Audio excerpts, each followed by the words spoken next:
jalan apa segala macam yang saya tahu. Sudarlun tim Pomdam Iskandar Muda Banda Aceh dan Pomloks Mame beserta Subdenpom IM 14 Kutacane turun ke lokasi pembakaran rumah wartawan Serambi Indonesia di Desa Lawe Loning Aman, Kecamatan Lawe Sigala-Gala, Aceh Tenggara, yang diduga dilakukan oleh oknum TNI pada 30 Juli 2019 lalu. Kedatangan tim Pomdam IM ke Aceh Tenggara melihat langsung TKP rumah yang dibakar yang menghanguskan rumah bersama satu unit mobil jenis Mobilio beserta seisi rumah. Selain itu juga tim Pomdam IM yang dipimpin Kapten CPM Hermansyah dan Dansub Denpom IM 14 Kutacane, CPM Kapten Dewa Made Putrawan beserta personil penyidik itu juga bertemu kepada pihak keluarga dan juga saksi-saksi terkait musibah dugaan pembakaran rumah wartawan Serambi Indonesia di Agara. Ada nggak Bang? Apa ceritanya? Jadi ini sekilas Pak kan. Ya.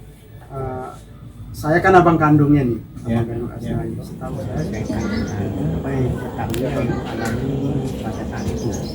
Ini udah lama ya, sudah tahun 2019 mungkin udah awal-awal. Ibu waktu itu bekerja di sini rumah yang tahu ada nggak orang yang nyari Pak? Ya, memang ada orang Ya. Cuman kan saya nggak kenal orangnya. Berapa kali Bu? Ada di sana? Sekali itu cuma Satu kali. Ciri-cirinya seperti apa? kalau cincin orangnya ya besar ya, tinggi. Dia sendiri berdua. Sendiri. Sendiri ya. Setelah datang ibu yang nyamperin atau Bu Lisna? Ya, bisa langsung ada ngomong di situ. Ya. Ada Bu Lisna ya. Bapak di mana? Dari Kutacane, Asnawi Lui, Serambion TV. Bahasanya kan ada yang bandar ya.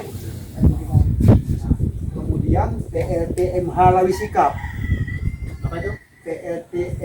PLTM Halawi Sikap. LTM. Halawi Sikap. Pembangkit listrik kayaknya Pak. Oh ya. Nah, beliau juga membuat berita tentang itu. Nah, secara estafet